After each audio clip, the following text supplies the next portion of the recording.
Bob, why don't you go tell the story about your parents during those 3 months?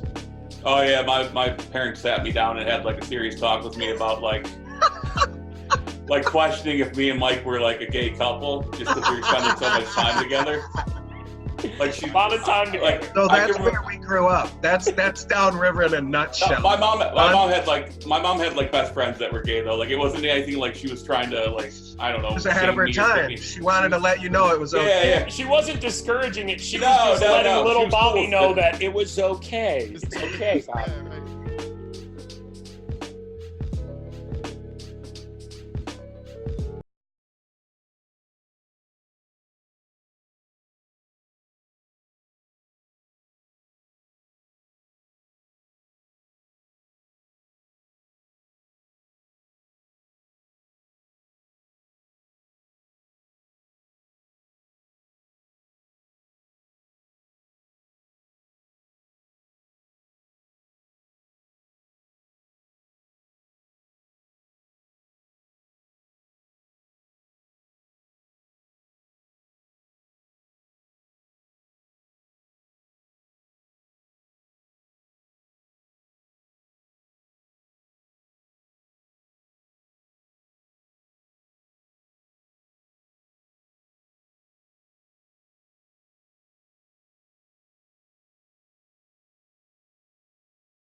And I've never watched Twitch, but I've spent a little bit of time when I go to Vegas. I'll go. They have an esports arena there, and I'll go in there and like check it out. I mean, especially being a tech person. But I dig watching video games. As a matter of fact, I was at my neighbor's house the other day watching Red Redemption, I think it's called. Yeah, Red Dead Redemption. Red Dead Redemption, and like, man, like I mean, Yeah, I don't. Maybe I've been watching the wrong ones. I would maybe. I don't know. I'm seriously, I'm as entertained watching that as if I would be if we were gonna like sit down and watch Netflix for a while. I mean, yeah, it's cool, right? And well, I mean, they do these tournaments and fill arenas, which is just the wildest thought, but it's completely, you know, people show up to watch people play video games. Yeah, but you gotta also think The Wizard. Oh, of course, dude, yeah, the Wizard. That was good stuff. But you also have to think at one point that's how people looked at the regular sports we watch today. It's like, I can't believe that there's 500 people watching a football game and they have this pigskin thing, and now we're just like, it's in these giant, you know, stadiums, and it's accepted. Like esports might be what pro sports are, you know, 50 years from now.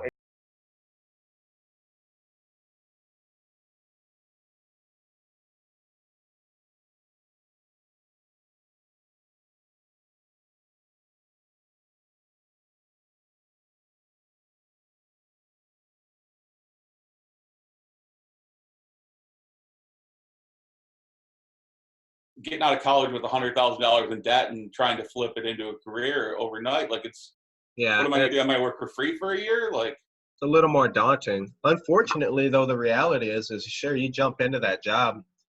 I don't know what kind of job it is, but that $100,000 of debt ain't going anywhere anytime soon. So right. Hey, we both learned early on that college wasn't for us. So luckily, we got out of that college debt like that. Like I've been paying those college loans in a long, long time. Those were paid off in the first 6 months. They weren't very big.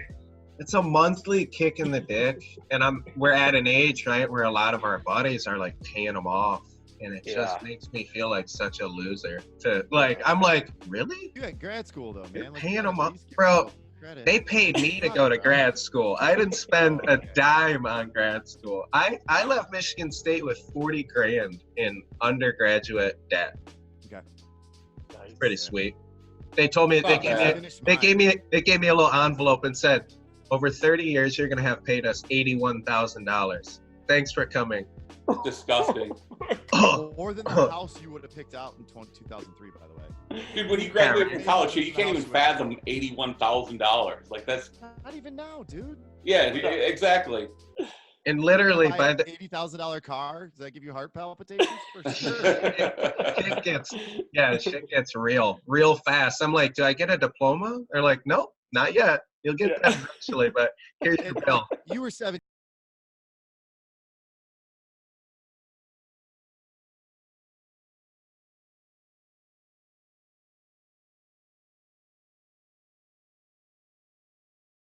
Of a mark for you guys to remember, but what the hell had you done on the previous show? You don't remember what got you fired? Trying to think of what it was. I mean, Mike, you got a shit-eating grin on your face. It was just, it was a lot of things building and stuff like that. Like we were working in the promotions department, so a lot of times we would like take movie tickets from the promotions department and then go take our listeners at night, even though the tickets might not have been meant for us. Like we were just doing everything. Like the promotions department was just our playpen at that point, and the night show was all that mattered. Like we were interns and getting called into like the program director, which is like the big boss. We were getting called into like 10 a.m. meetings in his office to like get bitched at for things that we were doing. So like we were just disposable. I could just see you guys doing a lot of like, oh, is that not allowed? If I would have known. I mean, there was a lot of we're just kids here. Whoa, I don't know what I'm doing.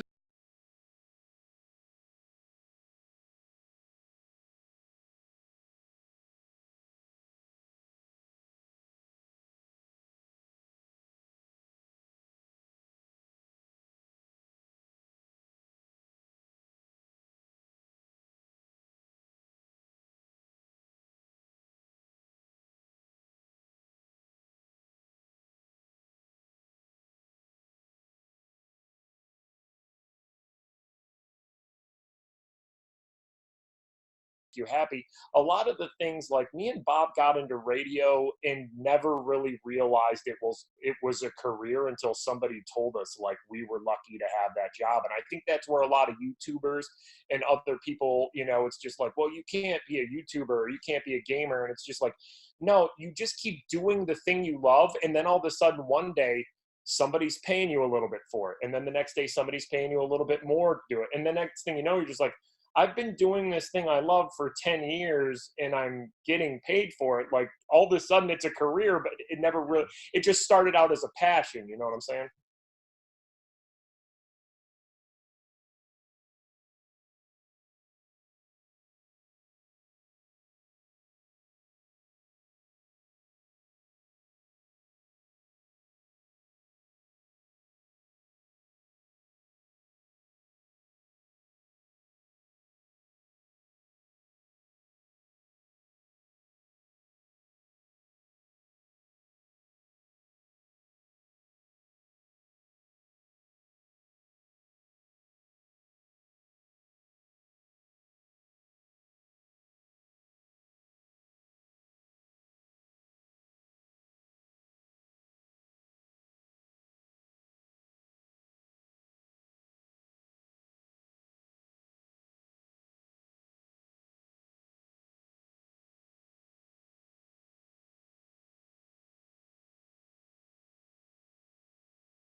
There was a point where we were doing both. We were doing like me and Bob would go into the office and work almost like a regular 9 to 5 and do different promotions. And then his show started around 6. So we would go in there from like 6 till, I don't know, 10, 11 at night. And then sometimes we would even go to an event afterward if he was And going you probably, to a bar. you weren't, were you getting paid to be in the studio or just paid for the No, promotional? Okay, just so paid like for the promotion. So just experience, but yeah, basically free labor. I mean, to an yeah. extent, I'm sure you were helping Like out. a lot of internships just used to be, you know, like 20 years ago or whatever, Yeah. where they didn't really have to pay you. I mean, times have changed now. There's like really not a thing like free internships anymore, but companies used to just be able to just like, no, we're paying you an experience. That really doesn't fly anymore. But I mean, there were some times where me and Bob would just stay at the radio station for, God, I don't know, Bob, what, 20 hours a day? It was like our parents were wondering where we were, and we're just like, we're still at the station, like you coming Like home? once we got in, we were determined though, like this is what we wanted to do. Like there was no way we weren't going to find our way to do this.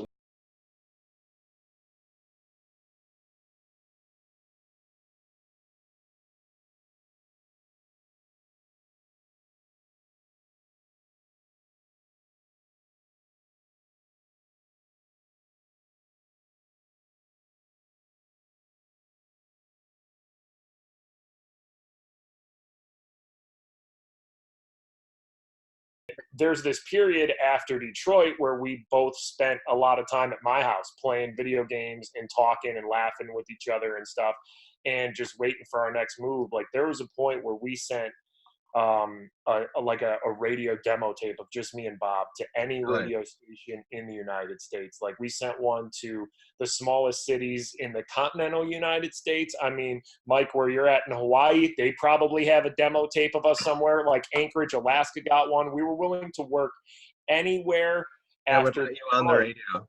because Oh yeah. we got that taste of what we wanted to do and what we wanted to be, and we were just like, we could do this for a long time. And once that got taken away from us, we're like, no, we got too close to what it could be Yeah, to ever feeling that again. So we were willing to go anywhere, work anywhere, and do our own show. And I mean, there was a point where some guy called us back from, or like emailed us back from Kalamazoo, Michigan, and is just like, okay, you know, I'm looking for a night show, but just a one-person night show, just not a two-person, and it's only $15,000 a year. And we told the guy like, oh, that's okay. We'll both come for $15,000 a year. We'll split it and then just get a part-time job somewhere else. Like that's how badly we wanted it. Like it's like, no, I only have one mic. I can't have you both. Like we literally scared the shit out of the guy. Just like, what's wrong with these guys? Yeah, he It's never like- he never emailed us back after we told him we were both gonna come. We're just like, oh, 15 grand, cool. We'll split it. Yeah, you give him a twofer. You're like, Yeah. we're gonna give you 2 for 1, and between the two of us, we got enough body mass. We're like 4 people. Yeah, right, exactly. Yeah. You could that's- cut us up and make